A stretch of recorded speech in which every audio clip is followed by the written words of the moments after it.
Hey guys, Peter Weintraub here from Fitness Retriever. Today we're going to review the fitness test. Now I want you to do the fitness test at the beginning of each month. We're going to gauge how you progressed in terms of your movement, your strength, and your core stability. So there's 3 movements involved in the fitness test, and all very basic, and I'm sure you've done them before. We're going to be doing the push-up, the sit-up, and the squat. Now you're going to need your interval timer for this. We're going to set up 15 sets on the interval timer. Each set is going to consist of 20 seconds of work, followed by 10 seconds of rest. So I'm going to go into detail now on the floor in terms of how to properly perform the push-up, the squat, the sit-up, any modifications you may have to make in the beginning. So see you on the floor.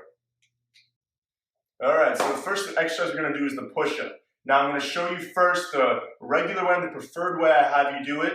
But if you have trouble in the beginning, you don't quite have the upper body strength yet, I'm going to make sure I show you a couple of variations you can do. Now I prefer you try to do it the regular way because that's the only way you're really going to build up the strength. But again, if you need to modify, just take note of that and try to improve upon it month to month. So for a regular push-up, we're going to be in plank position. You want your body to be completely flat from your head down to your feet.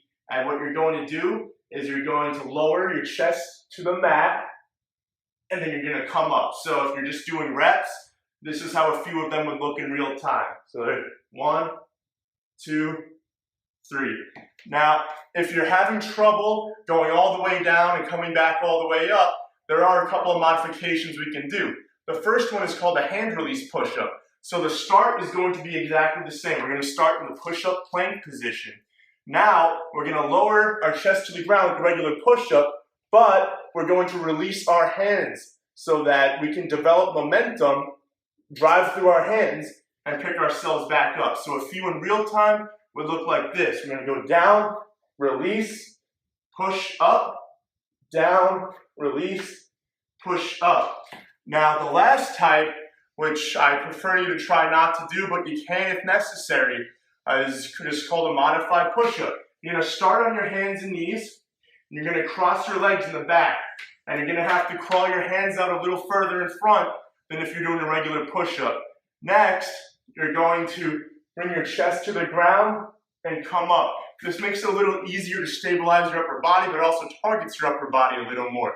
The push-up is a total body exercise, so you want to make sure you're at least starting in the push-up plank position if possible. Now we're going to move on to the squat. Okay guys, after the push-up, you're going to stand up during the 10-second break, try to recollect a little bit, and then we're going to go into the squat. And I'm going to show you both from the front and the side what you need to look for when you do it. You know, there's a lot of misconceptions about the squat. After I show you how to do a regular squat, we're going to go into some modifications. So first, from the front, what we're going to do, we have our feet about hip width apart. All right, our toes are going to be pointing straight ahead or slightly out. You don't want your toes pointing out like this. That's a common mistake a lot of people make. What you're going to do is you're going to pretend you're about to sit down onto a couch or a chair. So you're going to put your hips back first, so your butt's kind of about to sit. Your knees are going to track out over your toes. So you're going to come down. I want you to go at least 90 degrees. 90 for me is probably about here. If you can go lower, you want to go lower. You want to keep your heels on the ground. So to show you from the side, same thing. Toes pointing straight ahead, butt back first, chest up. We're going to come down below 90 degrees, and then come back up. Down below 90 degrees, then come back up. Obviously during this, if you can go faster while keeping your form, I want you to do that. Now if you have bad knees, the perfect thing to use is a chair. If you're having issues with your knees, you can't even get to 90 degrees, we're going to start off with the chair. So the setup's going to be the same. You're going to have your feet hip width apart, you're going to thrust your butt back, and then you're going to lower yourself into the chair. When you make contact, I want you to drive through your heels and stand back up. Squeeze your butt on the way up too. So again, butt back, chest up, sit with good posture, and then drive through your heels and come back up. That's the squat. Now we're going to move on to the sit-up. All right, so the last movement we're going to do in the fitness test is the sit-up. Now there are a lot of misconceptions about this, but there's not a modification, so I really want you to try to get the full range of motion. If you can't initially, I want you to come up as far as you can. So I'm going to show you right now. So you're going to start off laying on your back, Your legs completely straight, toes up, arms straight behind the head. You're going to drive your arms up and touch your toe. Come all the way back, come up, touch your toe. And you're going to do that for reps.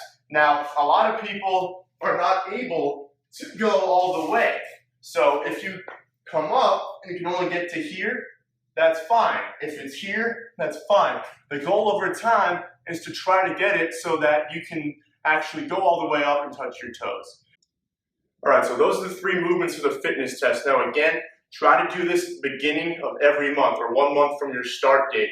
And I want you to try to gauge and measure how you're doing. If you have to modify your push-ups the first time you did it and now you're doing regular push-ups, note that. Same thing with the squats. If you're squatting into a chair and then you develop the ability to do squats on your own without any assistance, we want to note that as well. So again, set up your interval timer, 15 sets. You're going to do work for 20 seconds on, 10 seconds of rest in between exercises. So we're going to start with the push-up. You're going to do 20 seconds of push-ups, take 10 seconds of rest, then 20 seconds of squats, take 10 seconds of rest, and then 20 seconds of sit-ups, take 10 seconds of rest. We're going to repeat that 5 times. All I want you to do, there's going to be a form below this, is count the number of repetitions of push-ups, squats, and sit-ups you do over the totality of the fitness test. And I want you to compare that as well as your movement patterns with next month. So again, if you had to modify something or you didn't have full range of motion on the sit-up, note that the first time, see if you improve on it the second time. This is Peter Weintraub from Fitness Retriever, and that's the fitness test.